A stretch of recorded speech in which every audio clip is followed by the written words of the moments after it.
दिल्ली में चुनाव से पहले आम आदमी पार्टी के संयोजक अरविंद केजरीवाल ने योजनाओं का ऐलान किया। चुनावी वादे कर बड़ा दांव चला। 2 योजनाएं लागू करने की बात कही गई, एक महिला सम्मान योजना और दूसरी संजीवनी योजना। दोनों योजनाओं के लिए बाकायदा रजिस्ट्रेशन शुरू करवा दिया गया, लेकिन इस बीच दिल्ली सरकार के ही स्वास्थ्य और महिला कल्याण विभाग ने दोनों योजनाओं पर सार्वजनिक चेतावनी का नोटिस जारी किया है। इसको लेकर सियासत तेज हो गई है। स्वास्थ्य और महिला बाल विकास कल्याण विभाग सार्वजनिक नोटिस जारी किया गया है, जिस पर दिल्ली में सियासत तेज हो गई है। आम आदमी पार्टी आरोप लगा रही है, हमारी योजनाओं से बीजेपी घबरा गई है। बीजेपी पलटवार कर रही है, दिल्ली वालों से आम आदमी पार्टी धोखाधड़ी कर रही है। कांग्रेस का दावा है, योजनाओं से चुनाव के लिए डेटा जुटा रही है आम आदमी पार्टी। देखिए कितना बड़ा धोखा है। वैसे हम तो जानते ही हैं ये धोखा है अरविंद केजरीवाल का, लेकिन डिपार्टमेंट दिल्ली सरकार का विधिवत सूचना निकालता है कि ऐसी कोई योजना नहीं है और ना तो किसी योजना की कोई संस्तुति हुई है। इसलिए दिल्ली के लोग सावधान रहें इन झूठी प्रक्रियाओं से।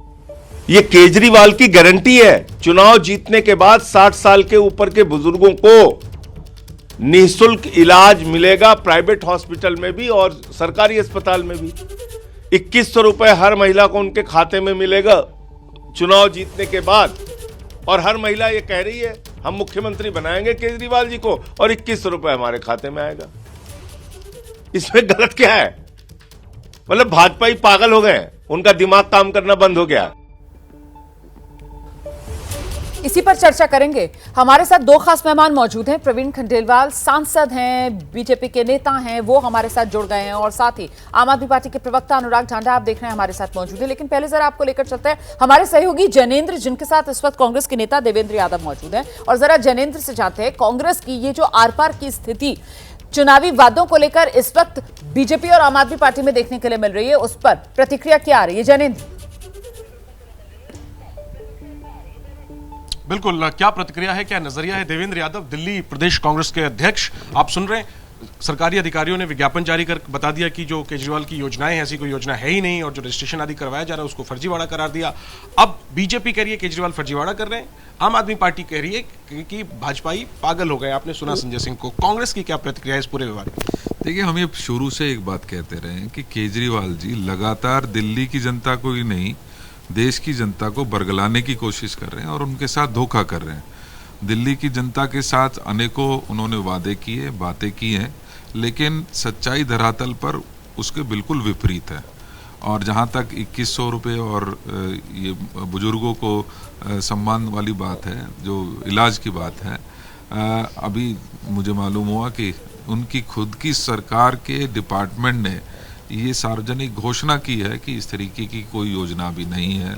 लिहाजा इस तरीके के कोई भी फॉर्म अगर दिल्ली की जनता भर रही है तो उनके साथ धोखा हो सकता है, और ये धोखाधड़ी के दायरे में आता है।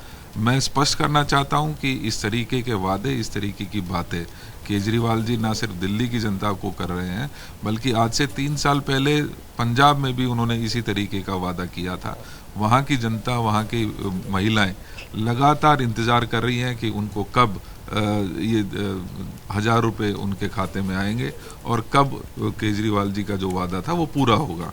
इसी प्रकार से अगर मैं दिल्ली की बात करूं तो मुझे याद पड़ता है कि लोकसभा से पहले भी इन्होंने इसी तरीके की बात की थी। यानी आप भी मान रहे हैं कि केजरीवाल की जो क्या कारण है, जैसे ही चुनाव आता है तो केजरीवाल जी को बुजुर्गों की याद आने लग जाती है, केजरीवाल जी को। लेकिन मैं ये जरूर चाहूंगा आप इसको एड्रेस करें कि ये जो केजरीवाल रजिस्ट्रेशन करवा रहे हैं, ये कवायद तो लगभग सारी पार्टियां करती है, बीजेपी भी करती है, कांग्रेस भी करती है चुनाव के पहले। तो यहाँ केजरीवाल के इस अभियान पर सवाल क्यों? इसका क्या जवाब? देखिए, मैं स्पष्ट कर रहा हूँ कि जिस तरीके से इसका रजिस्ट्रेशन किया जा रहा है, एक ये इंप्रेशन दिया जा रहा है कि ये सरकार कर रही है, और सरकार कोई अगर काम कर रही है तो नेचुरल सी बात है लोग आएंगे।